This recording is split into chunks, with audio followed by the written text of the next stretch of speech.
शताब्दियों से चली आ रही एक अजीब सी इस देश की जातिवादी व्यवस्था का जो जो जो दंश है या उसकी जो गंदगी है, जो कहती है कि भाई ये कुछ किस्म के कुछ लोग हैं जो अपने जो योग्य नहीं है, जो सक्षम नहीं है, जो ठीक से व्यवस्था को चला नहीं सकते हैं। आपने उस पूरे के पूरे ऐतिहासिक परिप्रेक्ष्य को बदलते हुए दिखा दिया कि आज भी आपका भले ही कोई कट्टर दुश्मन हो राजनीतिक रूप से, जातिगत रूप से, लेकिन वो भी ये कहता है कि भाई वो 5 साल का जो शासन था, बहुमत वाला शासन, उस समय जो प्रशासन था वो इस देश का सबसे बढ़िया प्रशासन था। तो आपने ये सिद्ध करके दिखाया है कि जब मौका मिलता है तो हम उस चीज को बहुत अच्छे से कर सकते हैं। मैं जानता हूं कि ज्यादातर यहाँ पे सरकारी कर्मचारी हैं या बहुत सारे रिटायर्ड साथी बैठे हुए हैं, लेकिन इस चीज को भी हम समझ सकते हैं कि जब हम उस पद पे होते हैं, जब हम उस कार्य को करते हैं, तो उस कार्य को लगभग सर्वोत्तम तरीके से करते हैं। We are the best in our offices. मैं ये कह सकता हूं कि भाई जब हम पढ़ा रहे हैं तो हम सबसे बढ़िया पढ़ा रहे हैं। हम ये नहीं देखते कि सामने वाला जो है वो किस जाति का है, किस धर्म का है, किस क्षेत्र से आ रहा है, किस भाषा का इस्तेमाल कर रहा है। हमारे लिए वो स्टूडेंट है। क्यों? क्योंकि हमारी जो अप्रोच है वो अप्रोच हमारी मानवीय अप्रोच है, ह्यूमेन अप्रोच है। हम बिना भेदभाव, बिना किसी तरह का तंज कसे, बिना किसी के साथ जो है ऊंच नीच किए सबको एक तरीके से देखते हैं। और ये भी हम जानते हैं कि भाई हमारी अपनी क्षमता, हमारी अपनी योग्यता, हमारी अपनी विद्वता जो है, हमारी अपनी कार्यकुशलता जो है, वो ही हमारा सबसे बड़ा कवच है। इसलिए हमें अपने आप को सर्वोच्च बनाए रखना होता है। और ये पिछले 75 साल से हम करते आ रहे हैं। इस चीज को दूसरे रूप में देख सकते हैं कि दूसरे कितने भी नाकारा हों, कितने भी चीजों को ना करने वाले हों, लेकिन वो बचे रहते हैं क्योंकि उनके पास दूसरे संसाधन उनको बचाते हैं। इसलिए हम बेस्ट तरीके से चीजों को करने का प्रयास कर रहे हैं। यही एक कारण है कि पिछले 75 साल में कुछ हुआ हो ना हुआ हो, लेकिन आपने एक गुडविल, जिसको हम कहते हैं, एक जो है सोसाइटी की गुडविल जो है वो आपने डेवलप की। और इसको चाहे आप कॉन्स्टिट्यूशनल सेफगार्ड जो हैं उनकी वजह से मान लीजिए, या हमारा जो लोकतांत्रिक ढांचा है उसकी वजह से मान लीजिए, या लोगों के अंदर कार्य और मेहनत करने की जो एक उत्कंठा है उसकी वजह से मानिए, सारी चीज़ों को मिलके सिचुएशन ये बनती है कि पिछले 75 साल में जो निराशा का माहौल बना हुआ था, जो एक अजीब तरह की स्थिति बनी हुई थी, उसमें अब आप लगभग भारत के हर पद पर पहुंच चुके हैं। कोई ऐसा पद नहीं है जहां पे इस देश का तथाकथित पद दलित ना पहुंचा हो। सिर्फ एक ही पद बचा है भारत के अंदर, और इंशाअल्लाह देर सबेर वहां तक भी आप पहुंचेंगे, कोई रोक नहीं पाएगा आपको, कोई ना कोई आप में से जरूर पहुंचेगा। तो ये जो स्थिति है, ये स्थिति हमारी किस वजह से हो पाई है? जो आज का हमारा जो टॉपिक है, जिसको हम कहते हैं कि भाई भारत में जो मताधिकार की व्यवस्था है वो व्यवस्था कितना सुचारू रूप से काम कर पा रही है। इसका जो बेसिक क्रक्स है, इसका क्रक्स है कि डेमोक्रेसी में मासेस आर द मास्टर्स। लोकतंत्र में लोग ही इसके असली मालिक हैं। बाबा साहब इस बात को बहुत अच्छे से हमें बताते हैं कि भाई हमने ये एक जिसको कह सकते हैं कि भाई एक तंत्र तो बना दिया, राजनीतिक लोकतंत्र तो बना दिया, 1 पर्सन 1 वोट का तो हमने मामला स्थापित कर दिया है, लेकिन 1 पर्सन 1 वैल्यू नहीं बना पाए, जिसको हम कह सकते हैं कि प्रक्रियात्मक लोकतंत्र तो हो गया, लेकिन गुणात्मक, या जिसको हम सब्सटेंशियल डेमोक्रेसी कहते हैं, वो नहीं बना पाए। उसका प्रयास हम लोग कर रहे हैं, लेकिन कुछ जब पिछले 8-10 साल में खास तौर पे जब हम देख रहे हैं कि एक अलग तरह का नैरेटिव क्रिएट किया जा रहा है और ये कहने का प्रयास किया जा रहा है, जिसमें हमारे भी बहुत समझदार साथी भी इस चीज़ के लिए जिम्मेदार हैं। मैं कई बार इस बात से इत्तेफाक नहीं रखता हूं कि हम बार बार ये कहने का प्रयास कर रहे हैं कि भाई वो ऐसा कर रहे हैं, वो ऐसा कर रहे हैं, वो ऐसा कर रहे हैं, वो ऐसा कर रहे हैं, वो हमें आगे नहीं बढ़ने दे रहे, वो इस देश को आगे नहीं बढ़ने दे रहे, वो इस देश को जो है गड्ढे में डाल रहे हैं।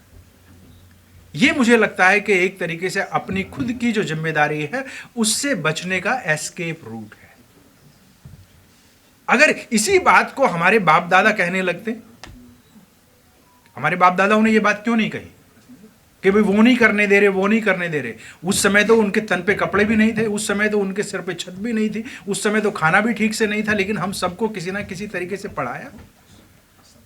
हम सबके लिए संघर्ष करके उन्होंने एक अच्छा मानवीय संविधान बनाया तब तक हम यहां पे पहुंच पाए। सीधी सी बात है, उन्होंने संघर्ष किया तो हम यहां तक पहुंचे।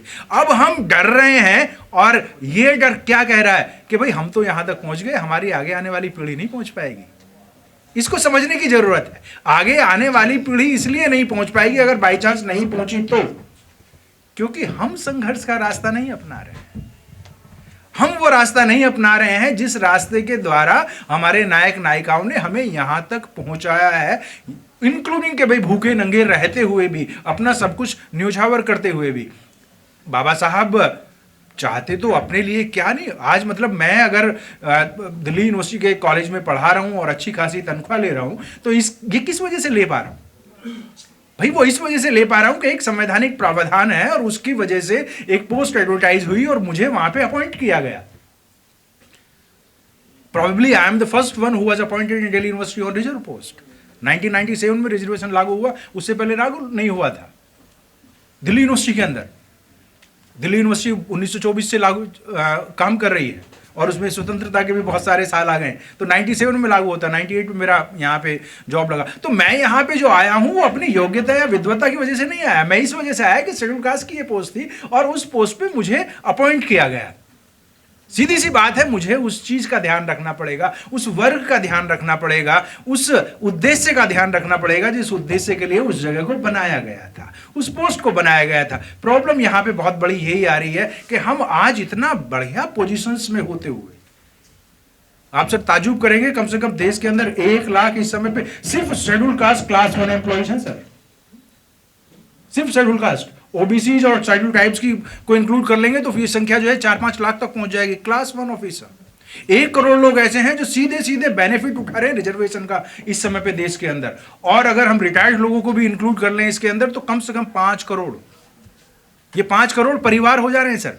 5 करोड़ परिवार का मतलब हो रहा है 40-50 करोड़ लोग ऐसे हैं जो सीधे सीधे गवर्नमेंट या जो रिजर्वेशन है उसका बेनिफिट उठा के हम ये कर रहे हैं। लेकिन जब मैं अब यहां पे पहुंच गया हूं किसी वजह से, तो फिर अब मुझे ये डर लगने लगा है, अब मुझे ये चीज समझ में आ रही है कि यार कहीं ऐसा ना हो कि वहां तो ना पहुंच जाऊं। क्यों? क्योंकि बार बार मन से ये बात बताई जा रही है, बार बार जो है ये चीज समझाई जा रही है कि चुप रहिए, काम निकालिए किसी तरीके से, उनके पैर छू लीजिए, उनसे बात कर लीजिए, उनसे ये कर लीजिए। तो एक डर का माहौल क्रिएट किया जा रहा है और उस डर के माहौल में मैं अपनी बात को उतने अच्छे से नहीं कह पा रहा हूं जिस बात को 1850 में ज्योतिबा फूले कह पा रहे थे, बाबा साहब कह पा रहे थे, बाकी सारे लोग कह पा रहे थे। और जो हमारे वामसिफ के लोग, जो हमारे मान्यवर काशीराम साहब के साथ काम करने वाले लोग थे, जिन्होंने बहुत शिद्दत से इस बात को पिछले 70-75 साल में हम लोगों तक पहुंचाया, उस बात को आज मैं उतनी मजबूती के साथ नहीं कह पा रहा हूं क्योंकि मेरे मन में एक लालच पैदा कर दिया गया है। इस लालच को हमें कहीं ना कहीं मारना पड़ेगा और ये बताना पड़ेगा कि भाई मैं खुद ही इस देश की समस्याओं का समाधान कर सकता हूं, मुझे ही करना है। ये किसी जातिवादी को नहीं करना है, किसी मनुवादों की नहीं करना है और किसी ब्राह्मणवादी को इस देश की समस्याओं का समाधान नहीं करना है। वो क्यों करेगा भाई? ये उसकी जिम्मेदारी नहीं है, ये उसका धर्म नहीं है, ये उसका कर्म नहीं है। लेकिन मैं तो ये क्लेम कर रहा हूं ना कि मैं मानवतावादी हूं, मैं ये क्लेम कर रहा हूं कि मैं बहुजनवादी हूं, मैं ये क्लेम कर रहा हूं कि मैं अंबेडकरवादी हूं, तो मुझे करना पड़ेगा। लेकिन मैं तो नहीं कर पा रहा हूं। मैं क्यों नहीं कर पा रहा हूं या मैं क्यों नहीं कर रहा हूं? क्योंकि मुझे सिर्फ अपना जो परिवार है, अपने जो बच्चे हैं, मैंने ये एक भ्रम पाल लिया है कि मेरे परिवार, मेरे बच्चे जो है वो मेरी दुनिया है। ये मेरे परिवार या मेरा बच्चा जो है वो मेरे अपने बनाए से इतने खूबसूरत नहीं बने हैं, मेरी अपनी मेहनत से इतने खूबसूरत नहीं बने हैं, बल्कि पूरे समाज ने इसमें अपना खून पसीना बहाया है। बाबा साहब जैसे लोगों ने अपने 4-4 बच्चों का इसमें बलिदान दिया है, तब जाके हमारे बच्चे इतना अच्छा खा पी पा रहे हैं आज की तारीख। तो इस चीज का एहसास जब तक मुझे नहीं होगा तब तक ये मामला ऐसा ही चलता रहेगा। क्या बात है कि भाई हम 1990 के दशक में इतना बढ़िया कर पा रहे थे कि आज जो है नहीं कर पा रहे हैं। पिछले मतलब इसको समझने की जरूरत है कि भाई 2000 जितने भी खासतौर पे इलेक्शंस यूपी के अंदर पीछे जो हो रहे हैं, ये हुए हैं, उसमें देख रहे हैं कि हमारा जो ये पढ़ा लिखा तबका है, जो अपने आप को बहुत ज्यादा आज जो है इंटेलिजेंट मान रहा है, उसको ये समझ में नहीं आ रहा है कि भाई आप यहां पहुंचे हैं तो किस वजह से पहुंचे हैं और किन लोगों का आपको साथ देना चाहिए और कौन कौन लोग आपके अगेंस्ट में जा रहे थे पूरे की पूरी व्यवस्था में, चाहे वो अखिलेश की सरकार हो, चाहे वो बीजेपी की सरकार हो, या चाहे कांग्रेस की सरकार हो। चीजों को आपको देखना समझना पड़ेगा। लेकिन वो लोग पूरी तरीके से एकदम दूसरी तरफ जा रहे हैं। और मतलब कितना हम सेल्फ सेंटर्ड हो गए हैं, उसको सिर्फ एक इस चीज से समझ सकते हैं कि लाखों लोग उत्तर प्रदेश के अंदर डिमोट हुए सर, लाखों लोग डिमोट हुए, एग्जीक्यूटिव इंजीनियर से शायद जूनियर इंजीनियर की पोजीशन पे आ गए। मतलब पैसे का तो नुकसान नहीं हुआ, लेकिन पद का नुकसान इतना जबरदस्त हुआ। लेकिन कितने दुख की और मैं कहूंगा शर्म की बात है कि कोई एक डेमोन्स्ट्रेशन नहीं हो पाया, कोई एक ऐसा काम नहीं हो पाया उनकी तरफ से। जो वो कह रहे थे कि भाई बेरोजगार जो है वो सड़क पे आ जाए, वो कह रहे थे कि भाई प्रोफेसर साहब आप लोग क्यों नहीं कर रहे हैं। अरे भाई तुम्हारे जो है सम्मान को छीना गया। सीधा सा मतलब ये सीधा सा ये हो रहा है कि हम नहीं चाह रहे कि हम इस मूवमेंट को आगे बढ़ाएं, इसलिए मूवमेंट आगे नहीं बढ़ रहा है। इसीलिए जो बाबा साहब कहते हैं जिस बात को, कि भाई सिर्फ इस बात से हमें संतुष्टि नहीं मिलनी चाहिए कि आप आज जो है वोटर हो गए हैं और ये काफ़ी है। सिर्फ वोटर होना सफिशिएंट नहीं है, हमें वोटर के साथ साथ लेजिस्लेटर भी बनना पड़ेगा, कानून बनाने वाला भी बनना पड़ेगा और कानून को लागू करने वाला भी बनना पड़ेगा। उसमें आपको मंत्री भी बनना पड़ेगा, विधायक भी बनना पड़ेगा, जज भी बनना पड़ेगा, तब जाके ये बात बनती है, तभी ये लोकतंत्र वास्तव में सशक्त लोकतंत्र हो पाएगा। अदरवाइज तो क्या है, अदरवाइज वही है जो पूरे दुनिया के अंदर चल रहा है। एक जो जिसको हम नए तरीके से इस बात को कह सकते हैं कि भाई इस जो ये लोकतंत्र का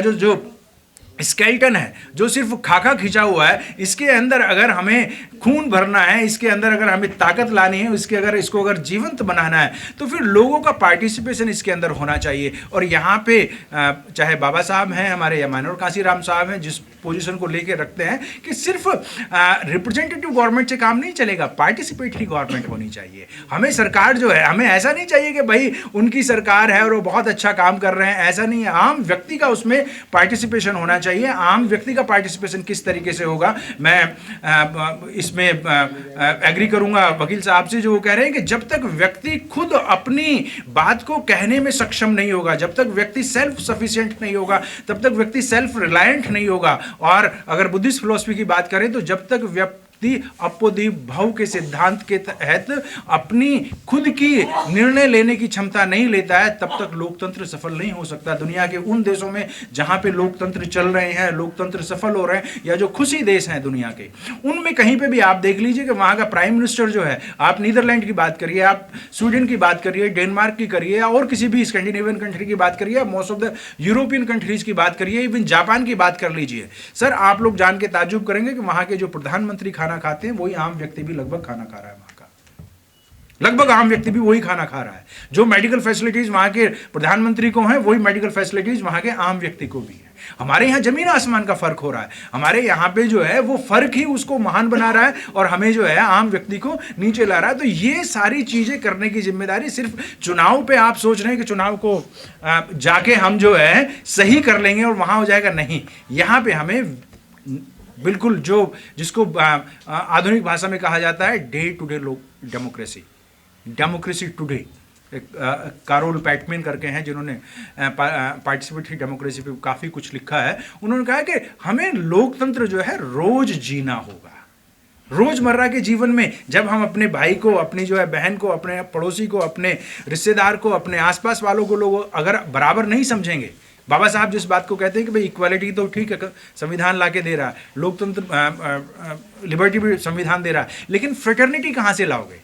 फ्रेटर्निटी लाने का मतलब ही सीधा सीधा ये है कि हमें खुद इस बात को समझना पड़ेगा कि जो हमारे आसपास वाले लोग हैं, जो हमारे देशवासी हैं, वो हमारे जैसा ही महत्व रखते हैं, हमारी जैसी ही उनकी गरिमा है। मैं किसी के साथ भेदभाव नहीं करूंगा और ना भेदभाव को सहूंगा। अगर हम इस चीज़ को नहीं कर सकते हैं तो चीज़ें आगे बढ़ेंगी नहीं। हमारे यहाँ पे जो एक चीज़ की बहुत ज़बरदस्त कमी है, बस उसके साथ मैं अपनी बात को समाप्त करूँगा कि हमें हमारी जो शेयरिंग की जो आदत है, हमारी से मतलब ये है कि चाहे हम यहाँ पे वंचित समाज की बात कर लें, चाहे भारत में सामान्य तरीके से बात कर लें, कि ये जो है शेयरिंग की यहाँ पे हम कल्चर डेवलप नहीं कर पा रहे हैं। हम अपने, चाहे मेरी समझ है, चाहे मेरे पास संसाधन है, चाहे मेरे पास कुछ रिसोर्सेज हैं, उन रिसोर्सेज को मैं बाकी लोगों के साथ शेयर नहीं करता हूं और इस वजह से प्रॉब्लम हो रहा है। जब तक एक मिनिमम स्टैंडर्ड लोगों का नहीं होगा, जब तक यहाँ पे दो राष्ट्र काम कर रहे हैं, यहाँ पे एक अमीरों का राष्ट्र, एक गरीबों का राष्ट्र, एक जो है वंचितों का राष्ट्र, एक जो है लाभार्थियों का,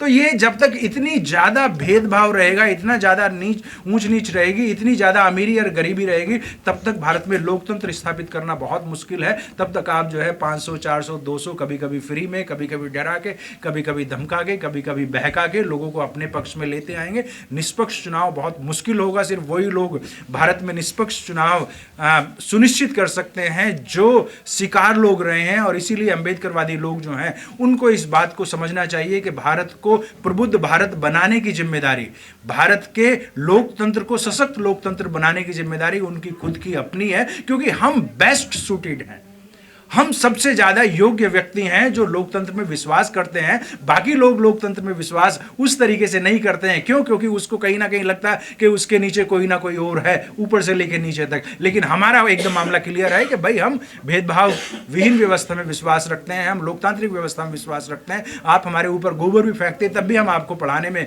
विश्वास रखते हैं। इसलिए ये जिम्मेदारी हमारी अपनी अंबेडकरवादी लोगों की है कि भारत को सुदृढ़ बनाए, भारत के लोकतंत्र को सशक्त बनाए, तभी जाके यहाँ पे चुनाव जो है वो निष्पक्ष हो सकता है, तभी यहाँ का जो मताधिकार है या यहाँ की जो मतदान व्यवस्था है वो लोकतांत्रिक हो सकती है।